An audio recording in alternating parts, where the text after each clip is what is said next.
Hello friends, welcome to our channel. Friends, आज आपण अतिशय महत्त्वाचा विषय पाहणार आहोत, तो म्हणजे प्रॉपर्टी रजिस्ट्रीमध्ये हे लोक कधीही साक्षीदार होऊ शकत नाही.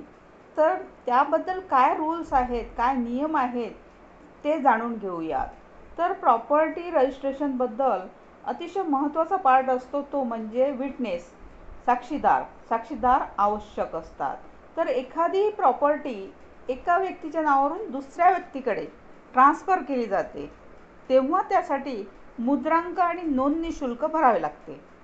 त्यानंतरच सब रजिस्ट्रार कार्यालयात नोंदणी करून मालमत्ता जी प्रॉपर्टी आहे ती औपचारिकपणे हस्तांतरित म्हणजेच ट्रान्सफर केली जाते. आता या संपूर्ण प्रक्रियेला प्रॉपर्टी नोंदणी म्हणतात, म्हणजे प्रॉपर्टी रजिस्ट्रेशन म्हणतात. आता मालमत्तेच्या नोंदणीसाठी 2 साक्षीदारांची आवश्यकता असते, जे अनिवार्य आहे, आवश्यक आहे. त्यांच्याशिवाय कोणताही मालमत्तेचा किंवा प्रॉपर्टीचा व्यवहार करता येत नाही. आणि संपूर्ण व्यवहारादरम्यान साक्षीदार उपस्थित असले पाहिजे, म्हणजे आवश्यक आहे त्यांचं प्रेझेन्स तिथे. तर मालमत्ता नोंदणीमध्ये साक्षीदारांबाबत अनेक नियम आणि कायदे आहेत, जे आज आपण जाणून घेऊयात.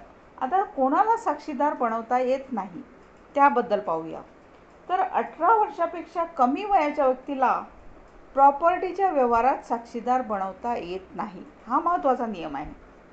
सेकंड नियम आहे, मालमत्ता विकणारे आणि खरेदी करणारे दोघेही साक्षीदार बनू शकत नाही.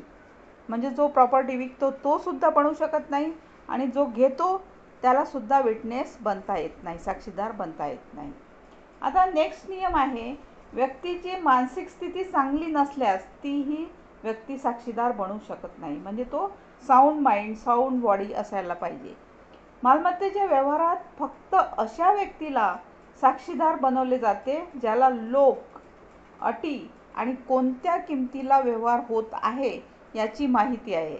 याशिवाय त्यांना आपण काय करत आहोत याचीही माहिती असली पाहिजे.